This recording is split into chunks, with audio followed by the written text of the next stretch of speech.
Right then, we're ready to go. I've got my colour scheme here, and I've just, for the purposes of the videos, I've highlighted column number 8. I'm going to work on diamond number 8. All right, so I've highlighted that so we can see sort of easily where we're starting. We start with the centre circle, so C1 is where we start, and I can see that that is saffron. Ta-da! So let's get going with that. Now our centre circle is made up, there are some very exciting stitches coming up, but our centre circle is made up with trusty trebles into a 6-chain ring. Now if you want to, you can, if you prefer to use magic ring or magic loop as your centre, that's absolutely fine, please do, but don't close that centre circle completely, because you do need to have a little bit of an opening, thus to be able to work that silver thread through. All right, so just bear that in mind. 1 2 3 4, don't close it all the way up. If you find that 6 is just too big, make it 5. Just, don't worry about that. It's not, it can be flexible, this first little bit. So I'm joining with a slip stitch into the first chain that I've made. All right, and I've got now my little ring there ready to work my stitches into. I'm going to neaten it up a bit.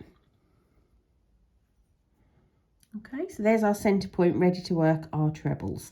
Now to start with, we're going to work 3 chain. That's going to count as our first treble. So 1 2 and 3, and then we're just going to work 15 trebles into that centre circle.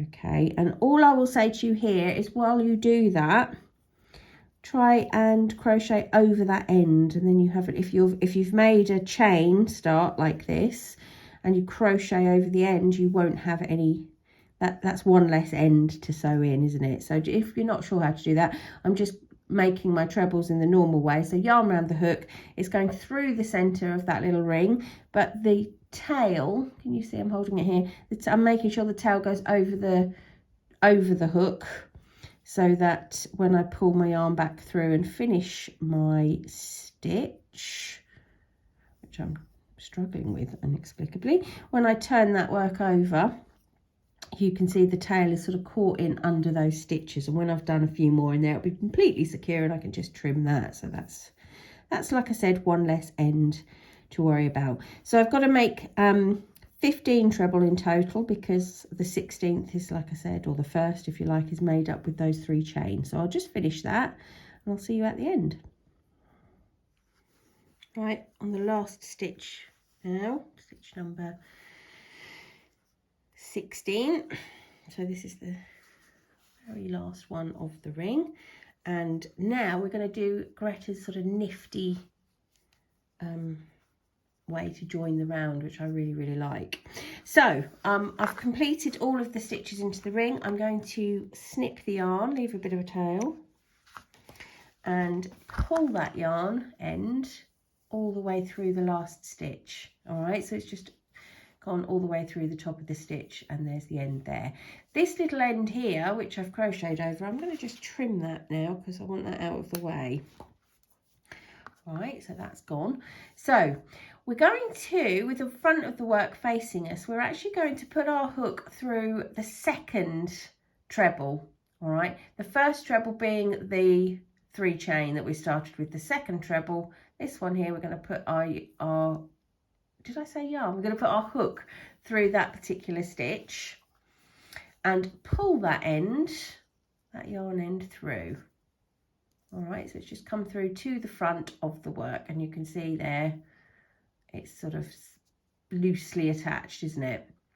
Turn your work over, and what we're now going to do is we're going to insert our hook vertically through the 2 little horizontal strands that are sitting at the top of the last stitch. So let me just point that out for you. So this here is the last stitch I've made, and I can tell that because if I pull this apart, you can see where the yarn is coming out of. It's coming out of the last stitch, which is this one here, and I want my hook to go under. Can you see that little horizontal strand here and the one sitting at the top. I want my hook to go under both of those. So I'm going to vertically put it under this one here,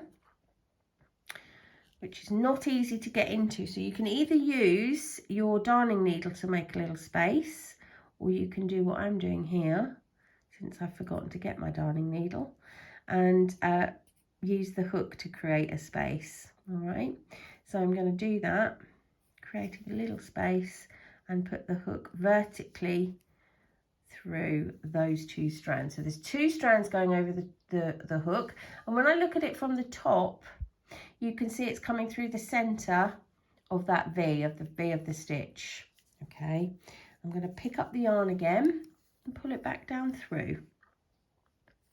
And what that's done is very neatly close the round and put the yarn at the back for us to deal with our darning needle. You're still going to have to sew that end in, but it creates a sort of an elegant, pretty well invisible really, join, which I like very much indeed, and we'll be using that. So give that a little practice, do a couple more centers if you like to get that sorted. But that is center circle 1 done. I'm just going to deal, like I said, I'm just going to sew that end in, and then that will be ready. And I just put that to one side for now because I'm not going to need that until I've finished the rest of the diamond.